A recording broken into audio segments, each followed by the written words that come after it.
Mord confirmed once again that it had been 500 years. Vernars contemplated the length of time, surprised that it had been that long, considering the riddle to awaken him wasn't particularly challenging. Mord explained that most likely nobody had been able to awaken Vernars after he ascended to the heavens. A conflict had erupted between Vernars' two sons regarding the successor to the position of the god of combat. The loser, along with many subordinates and a few artifacts, had left. Although they were unable to exact their revenge, one of the artifacts held the secrets to the current location. Mord's thoughts wandered as he reflected on the future, where someone discovered those artifacts within the ruins of the god of combat. That person became Aiden's aide and helped him obtain a world fragment. Vernars expressed frustration that things had gone awry so quickly after his departure, remarking on the resemblance of his temperament in his descendants. Looking at Mord, Vernars regretted showing him that side of himself. Vernars then asked Mord if he was aware of the significance of awakening him. Mord, with a calm expression, replied, "No, I am not."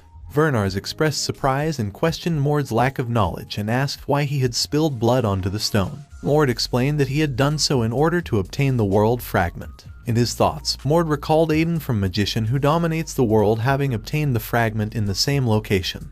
But the god of combat never appeared. He wondered if the god of combat could only awaken when blood from his own bloodline was offered. Vernars revealed that Mord awakening him served the purpose of teaching him the divine blood embodiment. Mord pondered whether the Vernars would teach him how to harness the power of divine blood perfectly. Mord questioned why the Vernars couldn't simply pass down his teachings to future generations. Vernars explained his doubt, stating that not all future generations would reach the stage of being able to teach subsequent generations. The talent for utilizing divine blood is proportional to one's concentration of blood. However, as generations pass and human blood becomes mixed, the blood of the god of combat becomes diluted. This makes it challenging for later generations to properly wield the power of divine blood. While learning could develop the power to a certain extent, the issue lies in finding someone capable of teaching it. That's why the god of combat's grave was created. It serves as a training ground for descendants and a method of instruction. Once someone can embody divine blood properly and instinctively reach that stage, they can utilize the power of divine blood flawlessly. Mord reflected on the fact that the blood of the god of combat had significantly thinned out over the past 500 years. He understood that Vernars became the villain because he broke a taboo caused by the limitations of the diluted divine blood.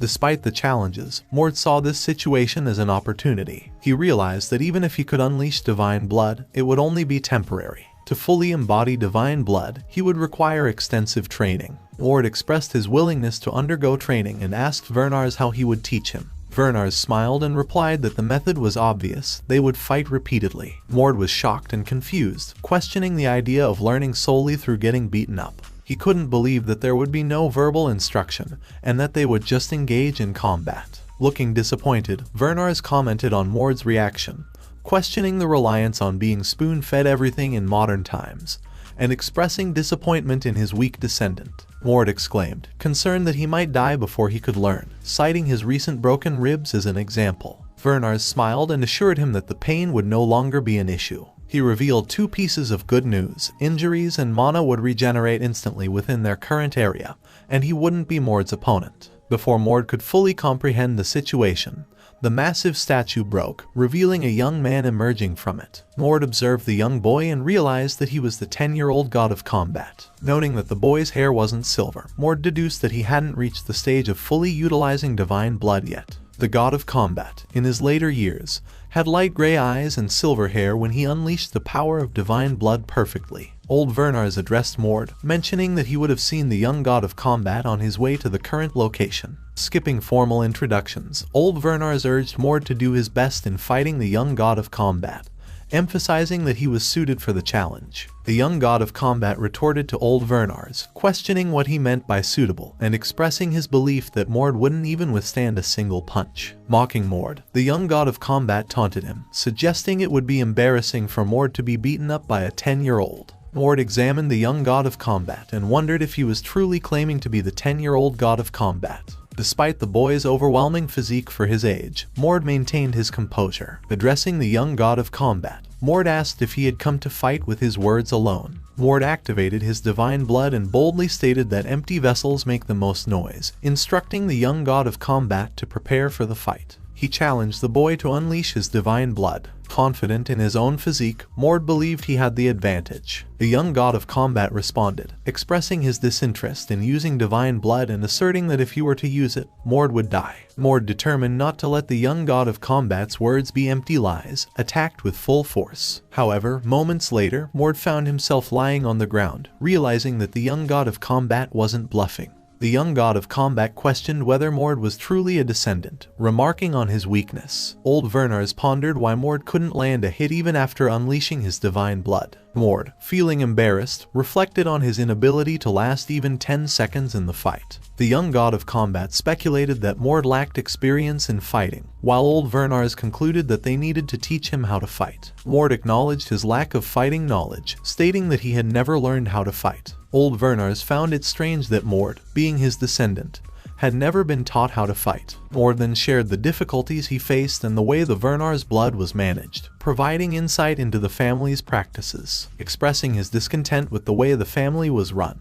Old Vernars mentioned his desire to go on a rampage if he could leave the place. He extended his hand towards Mord and offered to teach him how to face the 10-year-old god of combat. Mord caught Old Vernars' hand and thought about the opportunity of having a private one-on-one lesson with the world's strongest. He believed that whatever he couldn't learn at the academy, he could learn here. Old Vernars pointed out to Mord that he kept getting beaten up by the same attack pattern. Mord acknowledged this fact and asked how he could break free from it. Old Vernars responded that they would use the young god of combat's own arrogance as a weapon. The young god of combat, displaying his cocky attitude, yawned and taunted the two grown-ups for trying to beat up a 10-year-old. He questioned their embarrassment in such a situation. Mord, seeking guidance, asked Old Vernars how he could achieve the desired outcome. In the subsequent rounds, Old Vernars provided instructions to Mord. He pointed out that Mord's attacks lacked tempo control and were straightforward, which the young god of combat had recognized and exploited. Old Vernars advised Mord to use the young god of combat's carelessness as an opportunity,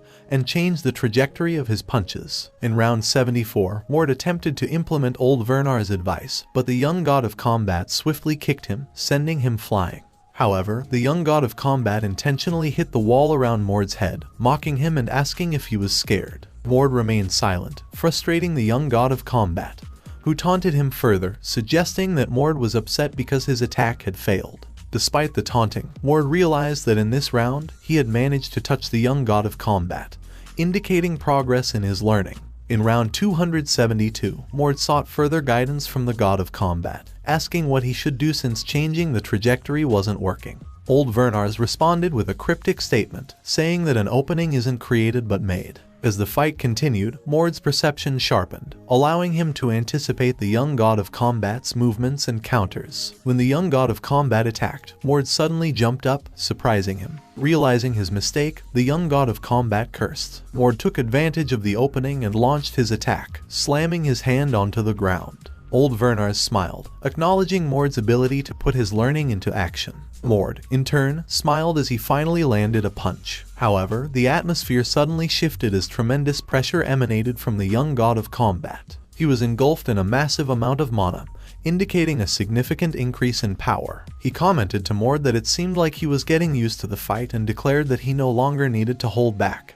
A few moments ago, Mord forcefully slammed young god of combat's head onto the ground, causing blood to spill. Young god of combat, surprised by the sensation of pain and the sight of blood, contemplated the unfamiliar experience. Covered in a tremendous amount of mana, the young god of combat addressed Mord, implying that he would no longer hold back in their confrontation. Young god of combat unleashed an energy-infused attack against Mord, who desperately tried to defend himself. Mord realized that he was being overpowered and feared that his body would be torn apart if he couldn't turn the tide. Mord glanced at Old Vernars, questioning why the god of combat did nothing to intervene. Young god of combat, still attacking, taunted Mord for momentarily looking away. With a powerful punch, the young god of combat sent Mord flying and crashing into a wall, causing blood to spray from his mouth. Unrelenting, the young god of combat continued his assault, delivering a barrage of punches. Young god of combat then launched Mord into the air and leaped up, delivering a powerful kick that sent Mord crashing back to the ground. Mord, lying on the ground, realized that he was unable to use the power of the divine blood and even struggled to move a single finger. Suddenly, a massive statue toppled from above, covering Mord's legs with its weight and engulfing the area in dust. Young god of combat, looking down with a grin, expressed his amusement at the impact of the falling statue, and wondered aloud if Mord, the supposedly weakling, was still alive. Although Mord managed to protect his head from the falling statue with his hand, his legs remained trapped beneath its weight. Young God of Combat taunted Mord, acknowledging his bravery while mocking his current helpless state. Mord, struggling to move his legs, realized his physical limitations. Young God of Combat, preparing to attack Mord again, sadistically mentioned that he would help alleviate Mord's pain. However, before he could strike, Mord formulated a plan. With his mana depleted and unable to awaken his divine blood, Mord knew he needed 8 seconds to regain enough mana. As the seconds counted down, Mord decided to distract the young God of Combat with a question about the Vernar's bloodline. Mord swiftly threw a small rock at young God of Combat's eye, causing him to scream out in pain as his eyes turned red. The cooldown time for Mord's divine blood continued ticking down, 6 seconds, 4 seconds. Mord smiled, knowing that his chance was approaching. At the critical moment, with the cooldown reaching 1 second, Mord disappeared from his position,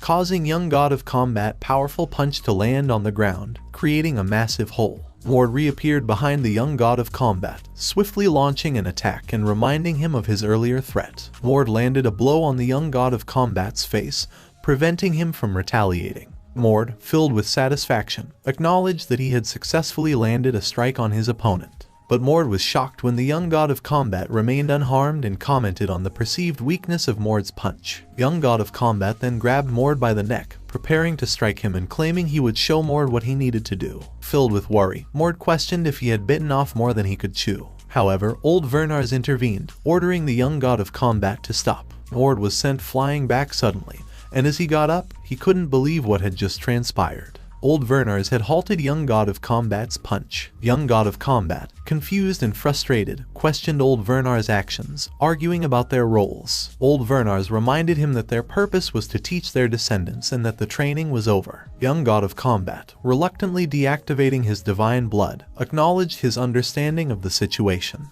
Old Vernars praised young God of Combat for his efforts, which only made young God of Combat more defiant, protesting against being treated like a child. Mord observed this interaction and realized that the young God of Combat must also fear the older God of Combat. He let out a sigh of relief, grateful that he was still alive. Suddenly, the space around them began to crack, and old Vernars announced that it was time for the dream to separate from reality. He called Mord, referring to him as the descendant, and stated that he had something to give him as a reward for his training. Mord, somewhat perplexed, asked if it was the right time for such a reward. Old Vernars explained that it was a reward for Mord's training and revealed that Mord possessed another god's blood, specifically that of Arita, a greater god, and old Vernars' father, the god of the heavens. He explained that this connection allowed Mord's Arita bloodline to preserve itself within him as part of the Vernars' heritage. Old Vernars contemplated the mixture of Mord's ordinary Vernars blood with his divine blood, wondering about the potential consequences of this combination.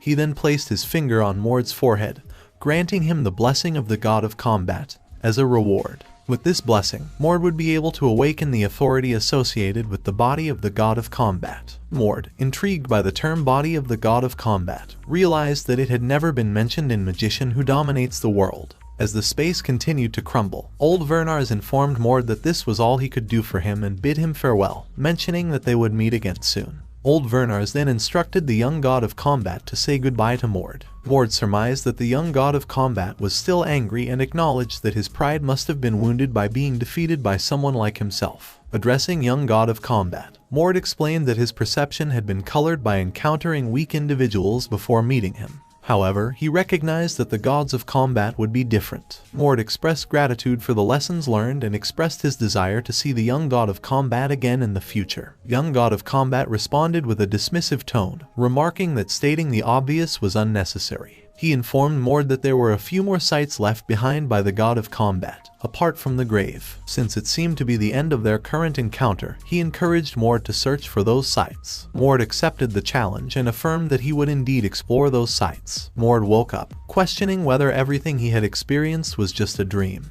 However, his astonishment grew as he saw the world fragment right in front of him, a powerful artifact used by ancient gods during the creation of the world. It was a piece of the perfect world. Mord remembered that Aiden had sought to obtain these world fragments to gain immense power, eventually leading the world to its end. But now, since Mord had taken possession of the world fragment, Aiden wouldn't be able to harness its power as depicted in the novel. From Mord's perspective, he hoped that Aiden would understand that this was all for the sake of achieving a real happy ending. Meanwhile, elsewhere, a person shouted for Lady Erna, informing her that Mord had returned from the god of combat's grave. Erna acknowledged the news and immediately began devising a plan. When asked about the nature of the plan, Erna revealed that it was a business plan. Her first strategy was the nice sister plan. Unlike other families, the candidates for the successor of the Vernars family were not limited to the Archduke's children. All children of the Archduke and those from traditional bloodlines of the same generation were eligible to compete. Each successor candidate began to gather warriors of Vernars, gradually increasing their forces. At this point, 5 candidates were closely vying for the position. Erna, the 7th child, Vidin, the 6th child, Hurin, the 4th child, Dren, the 3rd child, and the Archduke himself, Aaron. The news of Mord's successful clearing of the god of combat's grave had a profound impact on all of them. Vidin, the 6th child, casually sipped tea and remarked that he expected all the successors to focus on recruiting Mord to their side. He found it amusing to imagine their disappointed faces if Mord fell into the wrong hands. In the outer region of the castle of Archduke Vernars, a servant informed Mord about his designated residence. Mord pondered the significance of being placed in the exclusive outer castle first region, where only the wealthiest individuals resided. He couldn't help but wonder if his treatment was a result of his Vernars bloodline and the awakening of his divine blood. He also noticed that they had provided him with a nearby training space. The servant assured Mord that they would attend to his every need, and a maid mentioned that they were preparing new clothes for him. Mord contemplated his new life, realizing that he now had 2 servants and was experiencing the lifestyle of a noble. Suddenly, someone knocked on the door, calling for Mord. The maid opened the door, allowing 2 men to enter and address Mord directly. Mord assessed the warriors' ranks, noting that warriors could be categorized into 4 levels: normal, intermediate, advanced, and high. These individuals appeared to be intermediate warriors. One of the warriors opened a scroll and delivered a message from young Master Dren to Mord. The message expressed admiration for Mord's talents and offered him a position as a warrior in Dren's service, promising a grand welcome.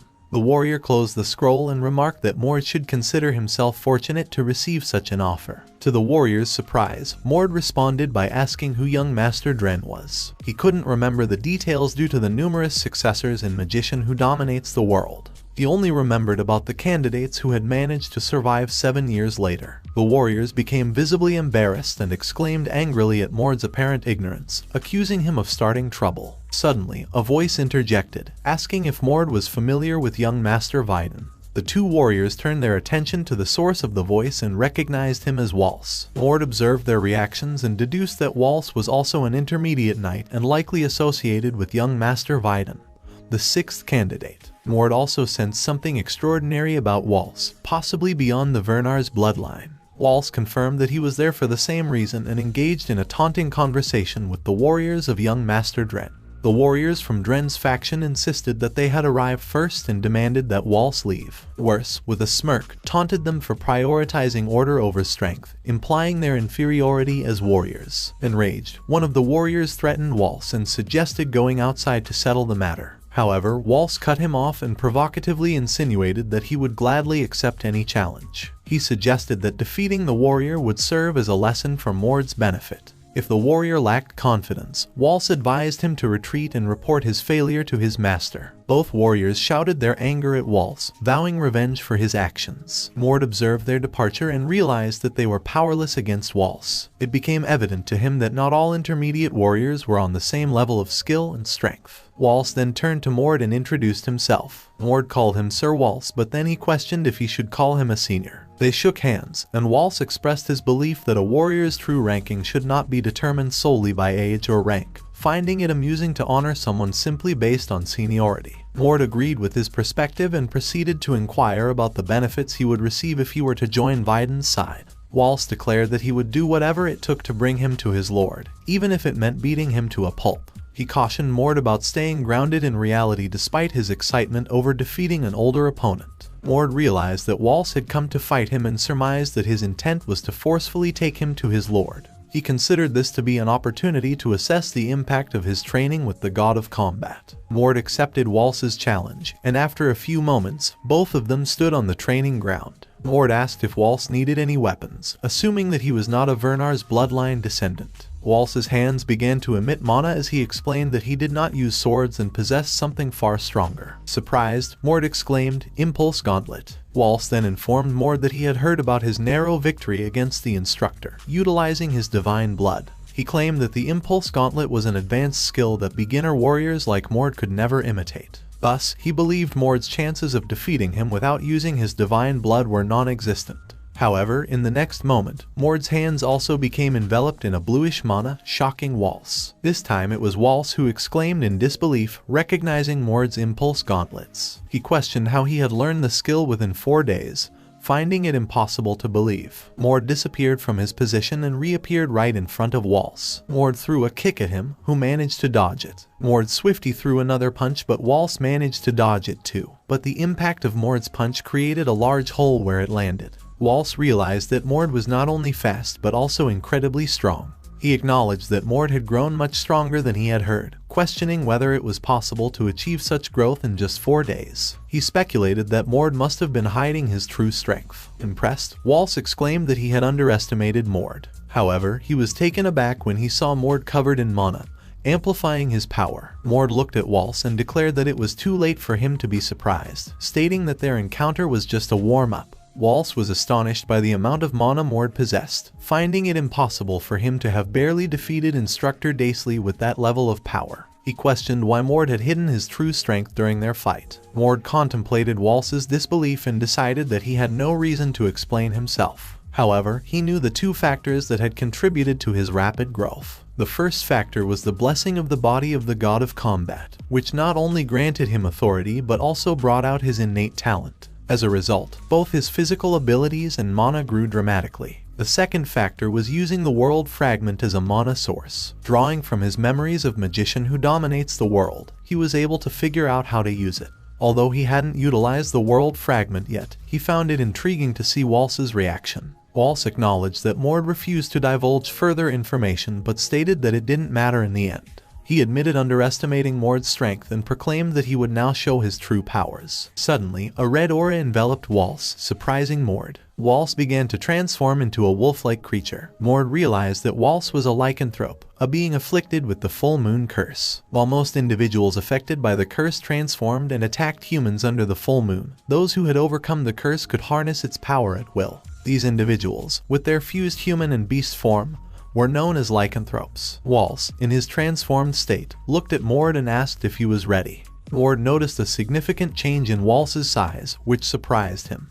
Despite his mana surpassing Waltz's, Mord launched a punch toward him, expecting his attack to overpower his opponent. To his shock, Waltz managed to block the strike by crossing his arms, leaving Mord perplexed. With a smirk, Waltz pointed out that Mord's mana might be superior, but his size and strength were far greater. Swiftly, Waltz retaliated, launching an attack that sent Mord flying backward, crashing into a wall. Mord wiped the blood from his mouth as he considered Waltz's strength, realizing that he didn't need to resort to his divine blood just yet. He concluded that while his mana surpassed Waltz's superior physical attributes balanced the scales. Mord picked himself up and expressed his willingness to end the confrontation. Waltz questioned Mord's apparent submission, assuming he believed he would lose without resorting to his divine blood. Mord explained that using his divine blood might result in Waltz's death, causing him to decline. Refusing to believe his words, Waltz accused him of arrogance and insisted he unleash his divine blood. Mord remained firm in his refusal and clarified that by ending this, he meant concluding the match swiftly. Waltz taunted Mord, mocking his previous struggles and doubting his ability to defeat him without his divine blood. Internally, Mord contemplated the impending use of the world fragment. Drawing upon the training methods he had read in a novel, Mord successfully harnessed the mana of the fragment after completing the God of Combat's grave. Knowing he possessed only one fragment, granting him the God of Combat's abilities for a limited time of 20 seconds, Mord felt a smile form on his face. With a confident demeanor and glowing eyes filled with mana, Mord assured Waltz that he had yet to go all out. He knew that utilizing the world fragment would tip the scales and disrupt the current balance of power. Waltz was shocked by Mord's increased mana and acknowledged him as a monster. He charged at Mord, launching red claw-like attacks, but Mord skillfully dodged them and countered with a powerful kick, sending Waltz sliding backward. Taunting Mord, Waltz expressed disappointment, believing Mord's attack wasn't enough. However, his taunting halted as he witnessed Mord gathering an immense amount of mana in his hand, preparing for a devastating strike. Mord struck Waltz with the gathered mana, propelling him through the air until he crashed into a nearby building. Concerned, Waltz's subordinate exclaimed his name, worried about his well-being. Waltz was lying on the ground and pondered his defeat and how it would affect his standing with Sir Vidin. He reminisced about a memory in which Sir Vidin had asked for his help in persuading Mord to join their side. Meanwhile, Mord gazed at his damaged house, realizing the collateral damage caused by the intense battle, and contemplating the resulting maintenance fees. Mord was surprised to see Waltz emerging from the wreckage. Waltz's entire body was enveloped in red mana, and he let out a loud shout. Mord realized that Waltz had undergone another transformation, indicating he still had another trick up his sleeve. Understanding the situation, Mord decided to release his divine blood, though he harbored concerns about controlling its power due to his rusty skills. However, before Mord could activate his divine blood, someone shouted, commanding them to stop. In a sudden turn of events, Waltz, about to attack, was kicked in the face, sending him sliding across the ground. His wolf-like form dissipated upon coming to a halt. Waltz's two subordinates rushed to the person who had intervened, calling her Miss Erna. Mord deduced that she might be one of the 7 heir candidates. Concerned about the violence that had transpired, Waltz's subordinates explained that Waltz was following Sir Vidin's command. Erna calmly responded, stating that if the fight had continued, one of them would have died, with Waltz having a higher chance of losing his life. She explained that Waltz lost consciousness, causing him to go into a frenzied state, and he hadn't perfected his second transformation yet. Acknowledging her reasoning, Waltz's subordinates agreed with Erna's assessment. She instructed them to take him to the recovery room once he regained consciousness. Waltz's subordinate nodded in understanding, preparing to follow Erna's orders. Erna directed her attention towards Mord, acknowledging that they had never met before but she had heard things about him. Approaching Mord, she expressed her desire to meet him and greeted him warmly. Mord observed that Erna's physique resembled his own but noticed a difference in her face. With a smile, Erna introduced herself as Erna Vernars and offered Mord permission to call her older sister Erna as a special privilege. Mord, making a strange face, declined her offer.